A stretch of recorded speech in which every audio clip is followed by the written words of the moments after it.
Hello students, so let's start new topic of the physics, that is the rotational motion. Rotational motion. Now in this topic rotational motion, first there is a concept of rigid body. Okay, सुरुवातीला rigid body ची concept आपण बघूया. rigid body म्हणजे काय? rigid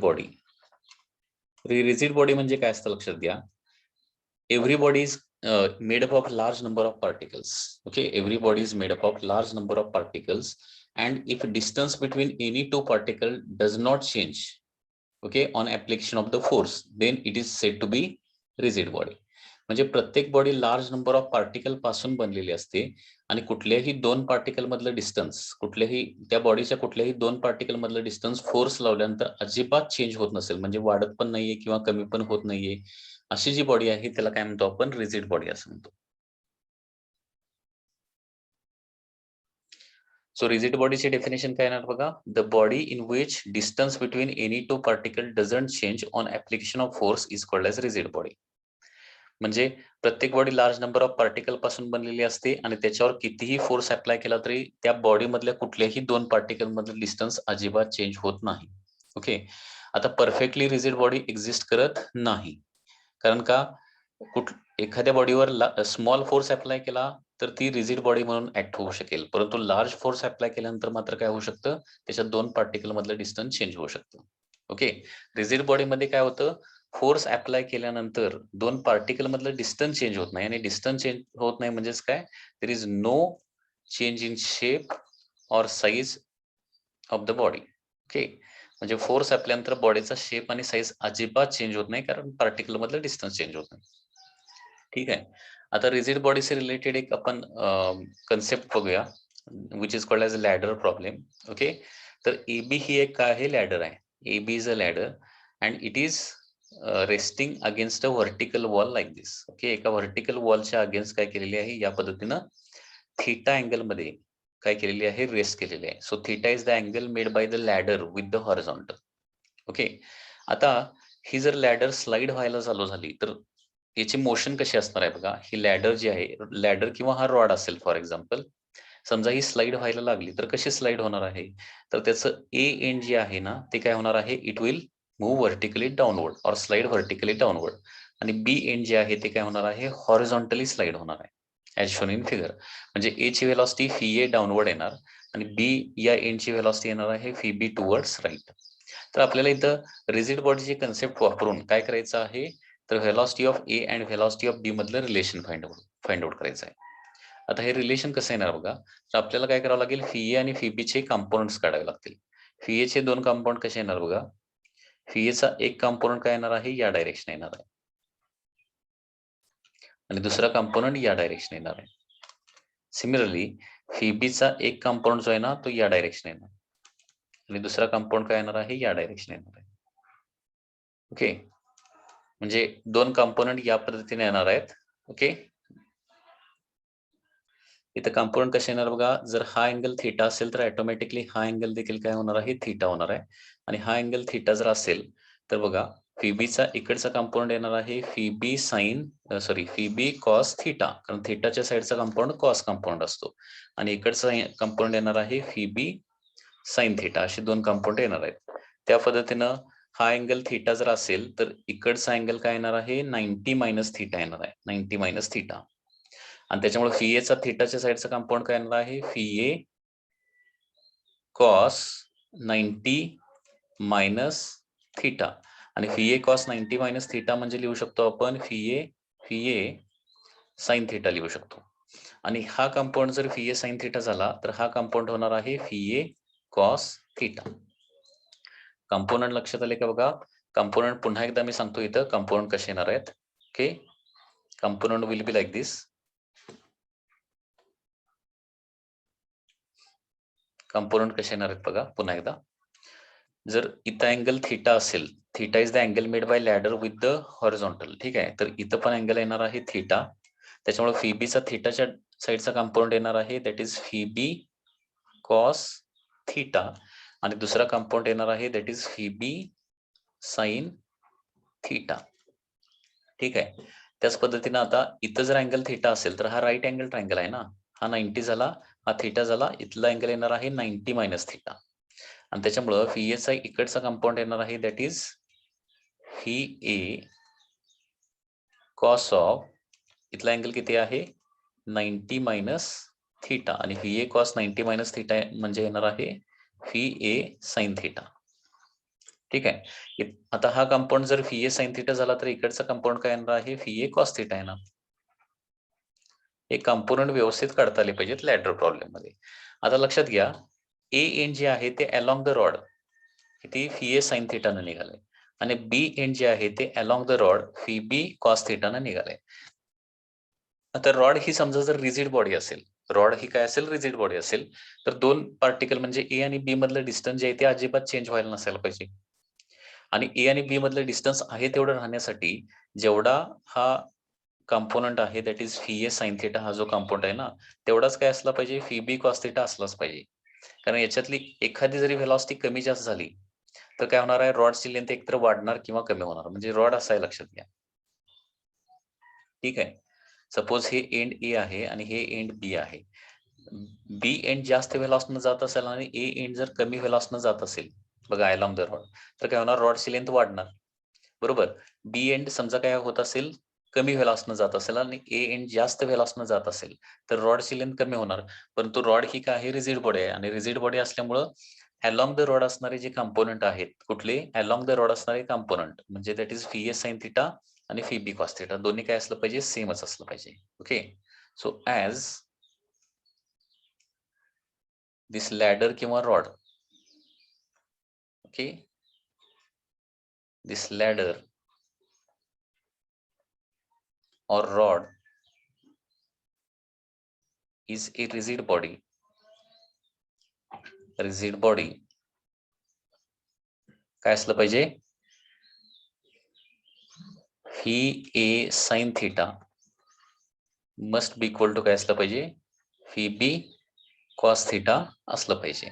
and therefore काय होणार बघा that is V A is equal to किंवा V A sine theta divided by cos theta LHS लावूया cos theta, V A sine theta by cos theta should be equal to काय असलं पाहिजे V B, म्हणजे V A into tan theta should be equal to असलं पाहिजे V B. V A into tan theta should be equal to V B, म्हणजे हे V A आणि V बी मधलं रिलेशन येणार आहे. ठीक आहे. आता याचं काय करूया, एक न्यूमेरिकल प्रॉब्लेम देखील सॉल्व्ह करूया. Numerical problem. Okay. So once again suppose there is a vertical wall like this. म्हणजे या क्वेश्चन मध्ये नेमकं सॉल्व्ह कसं करायचं लक्षात आलं का? ए इंची व्हेलॉसिटी दिलेली असेल आणि बी इंची व्हेलॉसिटी जर काढायची असेल तर त्यासाठी काय करायचं, अलॉंग द रॉड असणारे कंपोनंट व्हेलॉसिटीचे आहेत ते सेम घ्यायचे अलॉंग द रॉड. ठीक आहे. आता कसं कॅल्क्युलेशन येणार बघा.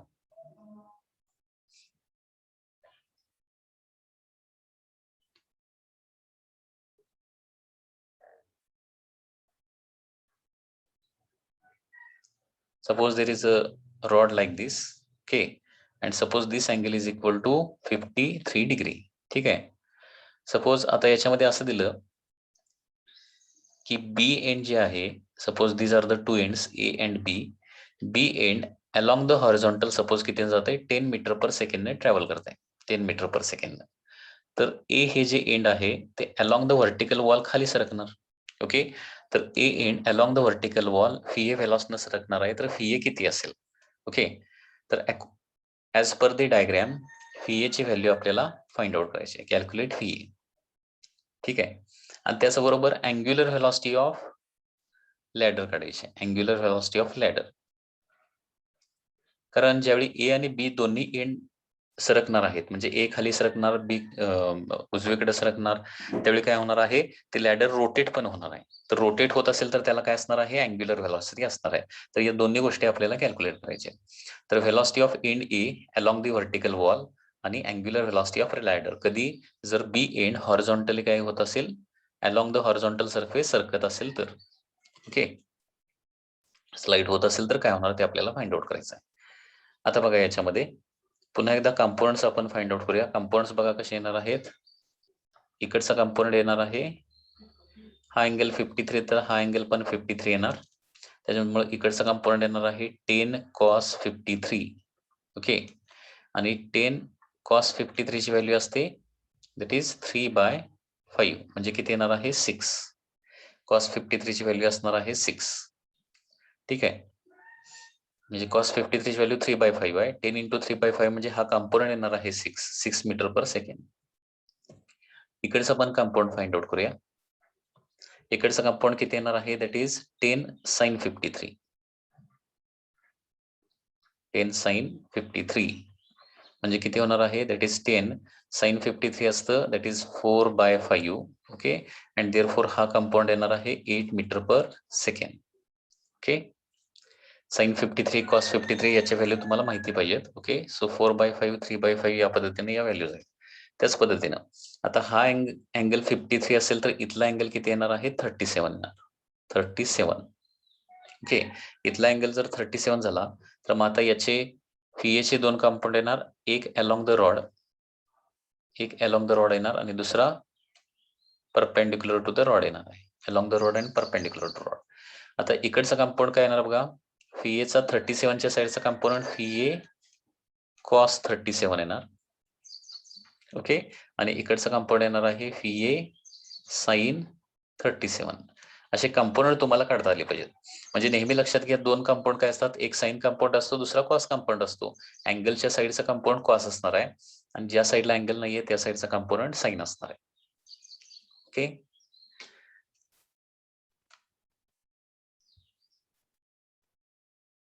म्हणजे पुन्हा एकदा या लॅडरची फ्री बॉडी डायग्राम जर ड्रॉ करायची झाली, ही जी लॅडर आहे ही या पद्धतीनं आहे आणि या लॅडरचे कंपोनंट फक्त इथं दाखवतो. या लॅडरचा या डायरेक्शन कंपाऊंड येतो दॅट इज 6. या डायरेक्शन कंपोनंट येतो दॅट इज इक्वल टू 8. बरोबर. त्याच पद्धतीनं या लॅडरचा या डायरेक्शन कंपाऊंड येणार आहे that is equal to VA cos 37. म्हणजेच काय येणार आहे VA cos 37 ची व्हॅल्यू असते 4/5. ओके, आणि इकडे एक कंपाऊंड येणार आहे दॅट इज VA sin 37 आणि sin 37 म्हणजे असतं 3/5. हे व्हॅल्यूज माहिती पाहिजे. ठीक आहे, तर या पद्धतीनं हे या रॉडचे सगळे कंपाऊंड येणार आहेत. आता बघा, ही रॉड जर रिजिड बॉडी असेल तर काय होणार आहे, हे VA × 4/5 is equal to exactly equal to 6 असलं पाहिजे. कारण हे 6 जास्त असेल आणि VA 4/5 कमी असेल तर रॉड काय होणार आहे, कॉम्प्रेस होण्याची शक्यता आहे किंवा इलॉंगेट होण्याची शक्यता आहे. ठीक आहे, so as this ladder is a rigid body काय झालं पाहिजे, this VA × 4/5 must be equal to काय असलं पाहिजे 6 असलं पाहिजे. म्हणजे थोडक्यात काय करायचं आहे, हा प्रॉब्लेम सॉल्व्ह करण्यासाठी अलोंग द रॉड असणारे कंपोनंट किंवा अलोंग द लॅडर असणारे कंपाऊंड काय करायचे आहेत, इक्वेट करायचे. अलोंग द लॅडर असणारे कंपाऊंड फाइंड आउट करायचे आहेत आणि ते इक्वेट करायचे. So VA × 4/5 should be equal to 6 असलं पाहिजे. So VA is equal to 5 × 6 that is equal to 30 / 4. 30 / 4 म्हणजे काय होणार आहे 15/2 येणार. So velocity of end A is 7.5 metre per second येणार आहे. लक्षात आलं का बघा, म्हणजे याचा मिनिंग काय होतो, बी हे जे एंड 10 मीटर पर सेकंड न राईटला सरकत असेल, अलोंग द हॉरिझॉन्टल सरकत असेल, ए एंड व्हर्टिकली 7.5 न खाली सरकणार. ए जे एंड आहे ना ते काय होणार 7.5 मीटर पर सेकंड न खाली सरकणार आहे. ठीक आहे, आता त्याचबरोबर आपल्याला आता ए एंड खाली जाणार आणि बी एंड उजवीकडे जाणार, त्यावेळी काय होणार आहे, हा रॉड जो आहे ना तो अँटी क्लॉकवाईज रोटेट पण होणार आहे. तर अँग्युलर व्हेलॉसिटी कशी काढणार आहे, तर लक्षात घ्या, ॲज रॉड इज रोटेटिंग किंवा ॲज लॅडर इज रोटेटिंग,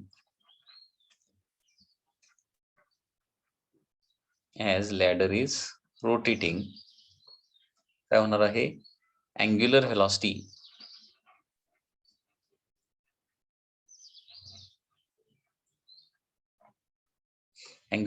कशी काढावी लागेल बघा, that is omega is equal to काय असतं φ/r असतं.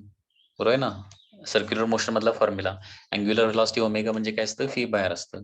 आता इथं फी कुठलं घ्यायचं आहे, तर velocity of A with respect to B घ्यायचं आहे, म्हणजे रिलेटिव्ह व्हेलॉसिटी घ्यायची आहे. Velocity of end A with, कारण एंड ए आणि एंड बी दोन्ही काय आहेत मोशन मध्ये. ए आणि बी दोन्ही एंड काय आहेत, मोशन मध्ये आहेत. त्याच्यामुळे काय करावं लागेल आपल्याला, फी ए बी काढावं लागेल आणि डिवायडेड बाय आर म्हणजे काय होणार आहे, लेंथ ऑफ द रॉड होणार आहे. लेंथ ऑफ रॉड म्हणजे काय होणार आहे, दॅट इज एल येणार आहे. ओके, आता phi A B, velocity of A, आता फी ए बी म्हणजे रिलेटिव्ह व्हेलॉसिटी. रिलेटिव्ह व्हेलॉसिटी तर किती येणार बघा, तर अगोदर रिलेटिव्ह व्हेलॉसिटी काढण्यासाठी आपल्याला हे दोन कंपाऊंड घ्यावे लागतील. कुठले, परपेंडिक्युलर कंपाऊंड. आता म्हणजे परपेंडिक्युलर कंपाऊंडचा वापर काय कशासाठी होणार आहे, अँग्युलर व्हेलॉसिटी काढण्यासाठी. म्हणजे रॉडला परपेंडिक्युलर असणारे कंपाऊंड, म्हणजे बी हा जो एंड आहे तो 8 न इकडे जाणार, उजवीकडे जाणार आहे. आणि ए हा जो एंड आहे तो व्हीए इंटू 3/5. व्हीए इंटू 3/5 म्हणजे किती येते बघा, कॅल्क्युलेशन करून इथे व्हॅल्यू बघूया. 7.5 इंटू 3/5 म्हणजे काय येणार आहे, 4.5 येणार. 4.5 मीटर पर सेकंड. म्हणजे हा 4.5 न इकडं सरकणार आहे आणि हा 8 न इकडे सरकणार आहे. म्हणजे रिलेटिव्ह व्हेलॉसिटी येणार आहे 8 प्लस 4.5. कारण दोन बॉडी अपोजिट डायरेक्शन जात असतील तर रिलेटिव्ह व्हेलॉसिटी म्हणजे काय असतं, व्हेलॉसिटीचं ऍडिशन असतं, हे लक्षात ठेवा. ओके, रिलेटिव्ह व्हेलॉसिटी म्हणजे काय असणार आहे, दोन्ही व्हेलॉसिटीचं ऍडिशन. ओके, 8 आणि 4.5 चा ऍडिशन डिवायडेड बाय लेंथ. किती लेंथ इथे द्यावी लागणार प्रॉब्लेम मध्ये. Suppose length of the rod आहे, लॅडर आहे 2 metre. Length of ladder suppose 2 metre आहे, divided by 2. So it is 12.5 divided by 2. So angular velocity omega is equal to काय येणार आहे, 6.25 radian per second. So this is the angular velocity of rotation of the ladder येणार आहे. तर angular velocity कशी काढायची लक्षात आलं का बघा. एवढंच तुम्हाला करायचं आहे की हे जे लॅडरला परपेंडिक्युलर असणारे दोन्ही एंडचे जे कंपोनंट आहेत, परपेंडिक्युलर असणारे कंपोनंट म्हणजे 4.5 आणि 8 हे दोन्ही जे कंपोनंट आहेत, दोन्ही कंपोनंटचे काय करायचे, ऍडिशनच करायचे आहे. ओके, ऍडिशन 4.5 आणि 8 यांची ऍडिशन किती होणार, 12.5 divided by 2. Okay, so angular velocity येणार आहे 6.5 रेडियन पर सेकंड. ओके, हे दोन्ही एंड जर एकाच डायरेक्शन मूव्ह करत असते तर फी ए बी काढण्यासाठी त्यांचं सबट्रॅक्शन केलं असतं. परंतु हे दोन्ही एंड नेहमी अपोजिट डायरेक्शनच रोटेट होणार आहेत, सेम डायरेक्शन रोटेट होणार नाही. So in this way this problem is solved. हा, आता रिजिड बॉडीशी रिलेटेड आणखी एक महत्वाचा प्रॉब्लेम कसा दिलाय बघा. The two blocks A and B, two blocks, this is the block A, this is block B, move along a semicircular wire frame as shown in figure. The beads are connected by inelastic string which is always remains tight. म्हणजे A आणि B ला काय आहेत, beads आहेत. Beads म्हणजे ring असतात, छोट्याशा ring, ज्या या वायर वरून काय होऊ शकतात, सरकू शकतात. आणि B आणि A जे आहेत ते एका स्ट्रिंगच्या साहाय्याने कनेक्ट केलेले आहेत. which always remains straight. Always remains tight and always remains straight. म्हणजे आपण काय करू शकतो, ए बी हे काय करू शकतो, एक रिजिड बॉडी आपण कन्सिडर करू शकतो. At the instant speed of A is U. H speed जे आहे ते यू डाऊनवर्ड आहे.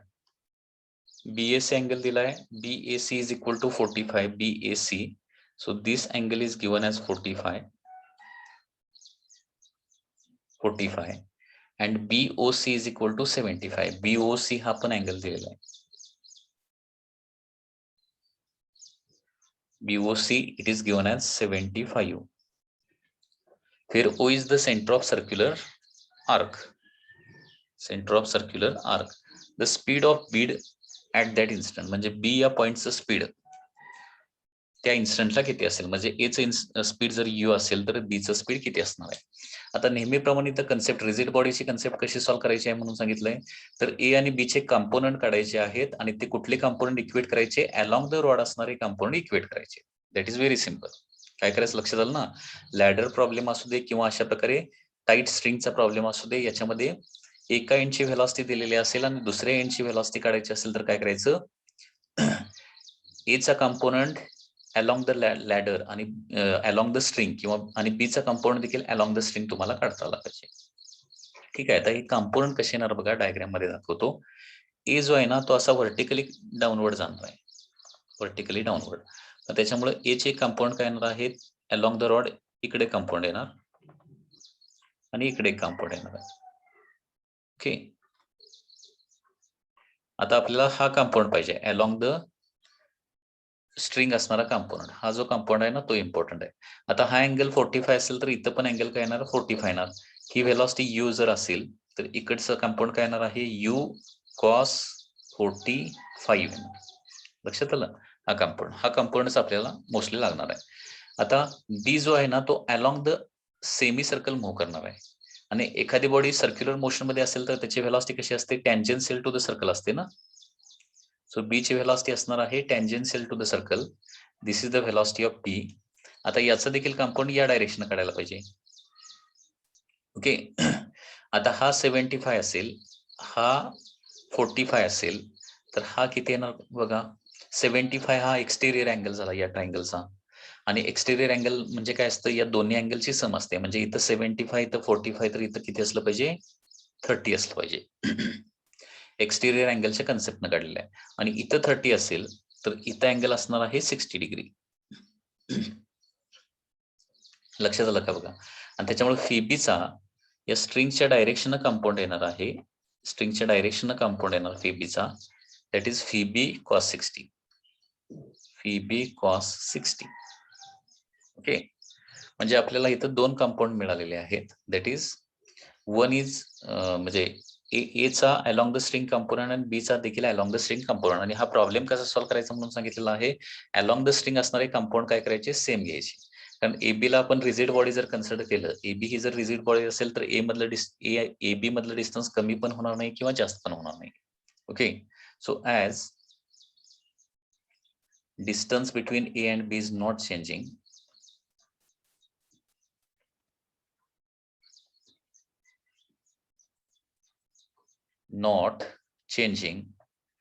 ओके. डिस्टन्स ए आणि बी मधला अजिबात चेंज होत नाही आणि देअरफॉर काय होणार बघा इथं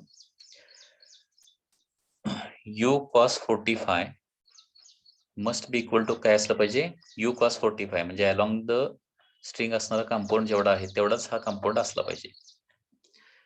ओके. हे दोन्ही व्हेलॉसिटी डिफरंट असेल तर स्ट्रिंग काय होणार आहे कॉम्प्रेस तरी होणार किंवा इलॉंगेट तरी होणार आहे. परंतु स्ट्रिंग इनएक्सटेन्सिबल आहे आणि त्याची लेंथ वाढत किंवा कमी होत नाही असं दिलेलं आहे. So U cos 45 must be equal to VB cos 60 असलं पाहिजे. फीबी कॉस 60 असलं पाहिजे. यू कॉस 45 म्हणजे काय येणार आहे U into 1/√2 is equal to VB into cos 60 म्हणजे काय असतं दॅट इज 1/2 असतं. So therefore velocity of end B, phi B is equal to काय होणार आहे u into 2 divided by √2. आता 2/√2 ची व्हॅल्यू किती येणार आहे √2 येणार आहे. सो √2 टाइम्स u येणार आहे. सो इन दिस वे ए हा एंड डाऊनवर्ड डायरेक्शन u व्हेलॉसिटीने जात असेल तर बी हा जो एंड आहे ना तो टँजेन्शियल टू द सर्कल जाणार आहे आणि टँजेन्शियल टू द सर्कल किती व्हेलॉसिटीने जाणार आहे √2 टाइम्स u व्हेलॉसिटीने. ओके.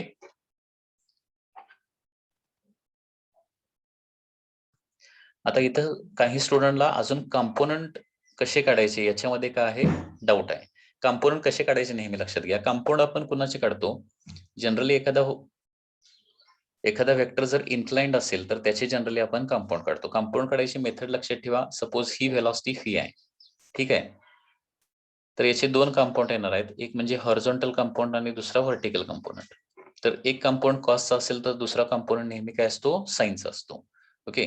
म्हणजे हा सपोज अँगल थीटा असेल तर थीटाच्या साईडचा कंपाऊंड नेहमी कॉस असतो. म्हणजे इकडचा कंपाऊंड काय येणार आहे फी कॉस थीटा येणार आहे. ओके.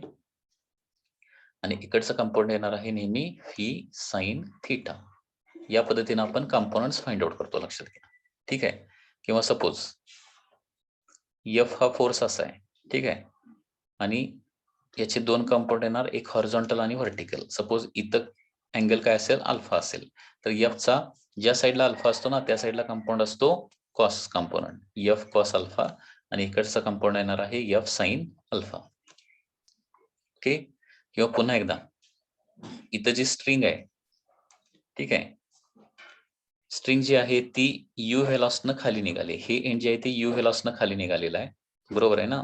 आणि हा अँगल सपोज थीटा असेल तर थीटा ज्या साईडला आहे ना त्या साईडचा कंपाऊंड काय करायचा नेहमी कॉस लिहायचा आणि त्याला परपेंडिक्युलर एक कंपाऊंड लिहायचा. म्हणजे पहिल्या कंपाऊंडला परपेंडिक्युलर कंपोनंट तो काय येणार आहे यू साइन थीटा येणार. म्हणजे थीटाच्या साईडचा म्हणजे दोन कंपाऊंड काय असतात नेहमी लक्षात घ्या. एक असतो साइन कंपाऊंड आणि दुसरा असतो कॉस कंपोनंट. कंपोनंट कसे काढायचे असतात थीटाच्या साईडचा कंपाऊंड कॉस कंपोनंट आणि ज्या साईडला थीटा नाहीये तिकडं साइन कंपोनंट. तसंच सपोज इकडे व्हेलॉसिटी काय असेल, फी असेल, हा अँगल थिटा असेल, तर थिटाच्या साईडचा कंपाऊंड म्हणजे इकडचा कंपाऊंड काय येणार आहे, फी कॉस थिटा येणार आहे, आणि इकडचा कंपाऊंड काय येणार आहे, that is fee sine theta. या पद्धतीनं कंपाऊंड काढायची प्रोसेस आहे, लक्षात घ्या. ओके. आणि समजा ए आणि बी या दोन पॉईंट मधलं डिस्टन्स अजिबात चेंज व्हायचं नसेल तर काय झालं पाहिजे, V A cos theta must be equal to U cos theta झालंच पाहिजे.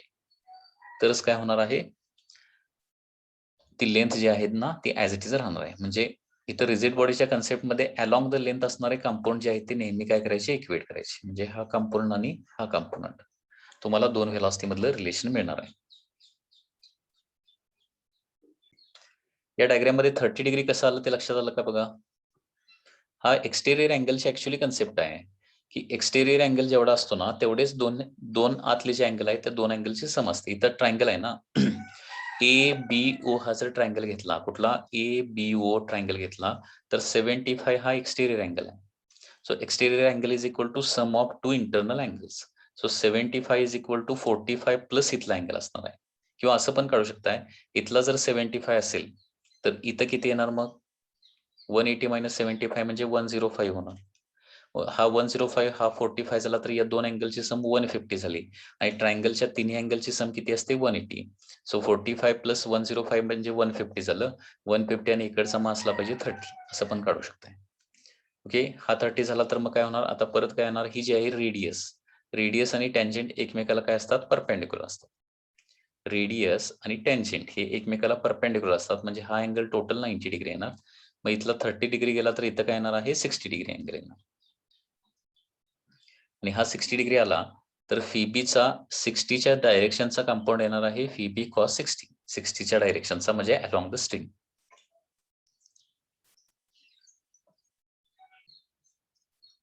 आता आपण रोटेशनल मोशनची डेफिनेशन बघणार आहे.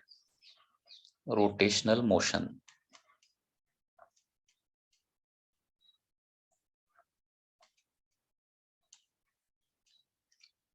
Rotational motion. आता रोटेशनल मोशन म्हणजे काय, the motion in which body does not change it's position but different particles of that body perform circular motion whose centers lies along a common vertical line. Okay, whose centers lies along a common line, that is called as rotational motion. म्हणजे लक्षात घ्या कसं होणार बघा. Suppose ही एक body आहे, ठीक आहे. Every body is made up of large number of particle. प्रत्येक body large number of particle पासून बनलेली असते. ओके, सपोज हे पार्टिकल्स आहेत असे. तर लक्षात घ्या, हे जे पार्टिकल्स आहेत ते काय करणार आहेत, सर्क्युलर मोशन परफॉर्म करणार आहेत. ओके, हे जे सगळे पार्टिकल आहेत ते सर्क्युलर मोशन परफॉर्म करणार आहेत. आणि या प्रत्येक सर्क्युलर मोशनला सेंटर असणार ना, म्हणजे हा पार्टिकल सर्क्युलर मोशन परफॉर्म करणार, हा पार्टिकल देखील सर्क्युलर मोशन परफॉर्म करणार आहे, हा पार्टिकल देखील सर्क्युलर मोशन परफॉर्म करणार आहे. आणि या सगळ्या सर्क्युलर मोशनचा सेंटर जो आहे ना तो एकाच लाईनवर असणार आहे. ओके, अशी जी मोशन आहे त्याला काय म्हणतो आपण, रोटेशनल मोशन. आता रोटेशनल मोशन बॉडी आपली पोझिशन चेंज करते का, तर बॉडी आहे तिथंच राहणार आहे, बॉडी आहे तिथंच थांबणार आहे. फक्त त्या बॉडी मधले पार्टिकल जे आहेत ते काय होणार आहेत, सर्क्युलर मोशन परफॉर्म करणार आहेत. आणि सगळ्या सर्क्युलर मोशनचा सेंटर एकाच व्हर्टिकल लाईनवर येणार आहे, एकाच लाईनवर, एका स्ट्रेट लाईनवर येणार आहे. व्हर्टिकल लाईन म्हणण्यापेक्षा एका स्ट्रेट लाईनवर येणार आहे. अशा प्रकारची जी मोशन आहे त्याला काय म्हणायचं, रोटेशनल मोशन असं म्हणायचं. Okay, so once again definition बघा. the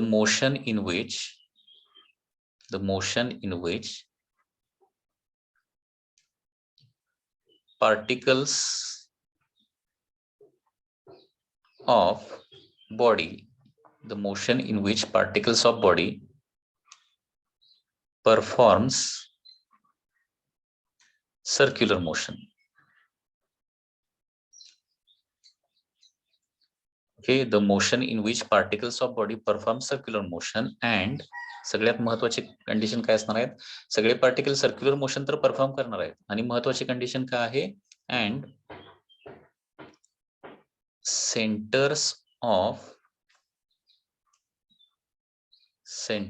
circular motion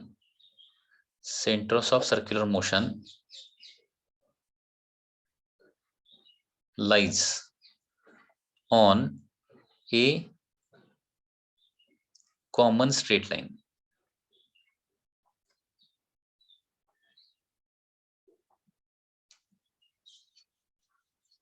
Common straight line. The motion in which particles of body perform circular motion and centers of circular motion lies on straight line. म्हणजे सगळ्या circular मोशनचे centre जे आहेत ते एका straight लाईनवर राहतात. त्याला काय म्हणतो आपण? रोटेशनल मोशन असं म्हणतो. ओके, तर that is the definition of the rotational motion. Particle कुठली मोशन परफॉर्म करत असले पाहिजेत? बॉडी रोटेट होते म्हणजे पार्टिकल सगळे बॉडीचे सर्क्युलर मोशन मध्ये असले पाहिजेत आणि सगळ्या सर्क्युलर मोशनचा सेंटर काय असला पाहिजे? एकाच स्ट्रेट लाईनवर असला पाहिजे. दिस इज द स्ट्रेट लाईन. आणि ही जी स्ट्रेट लाईन आहे ना त्यालाच काय म्हणतो आपण? ऍक्सिस ऑफ रोटेशन असं म्हणतो. Okay, so axis of rotation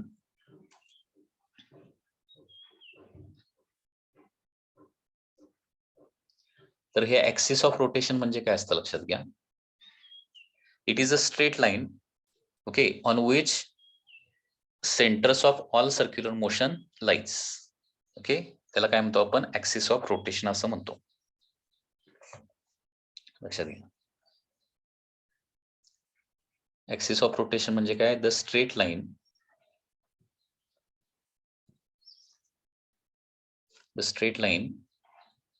on which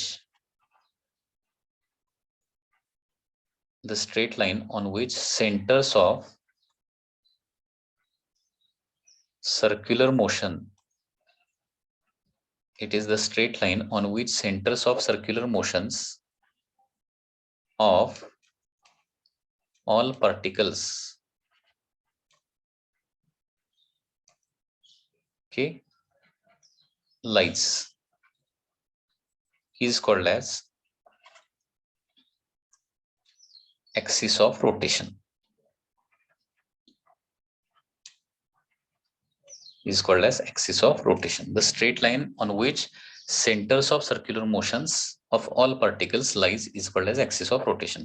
हे सगळे पार्टिकल सर्क्युलर मोशन मध्ये असणार आहेत आणि सगळ्या सर्क्युलर मोशनचा सेंटर ज्या स्ट्रेट लाईनवर राहतो ना त्यालाच काय म्हणायचं? ऍक्सिस ऑफ रोटेशन असं म्हणायचं. ओके, तर रोटेशनल मोशन मध्ये बॉडी आहे त्या ठिकाणी असते परंतु बॉडी मधले पार्टिकल मात्र काय करत असतात? सर्क्युलर मोशन परफॉर्म करत असतात आणि सगळ्या सर्क्युलर मोशनचा सेंटर एकाच स्ट्रेट लाईनवर येतो. ओके, लक्षात आलं? तर या पद्धतीने रोटेशनल मोशनची डेफिनेशन.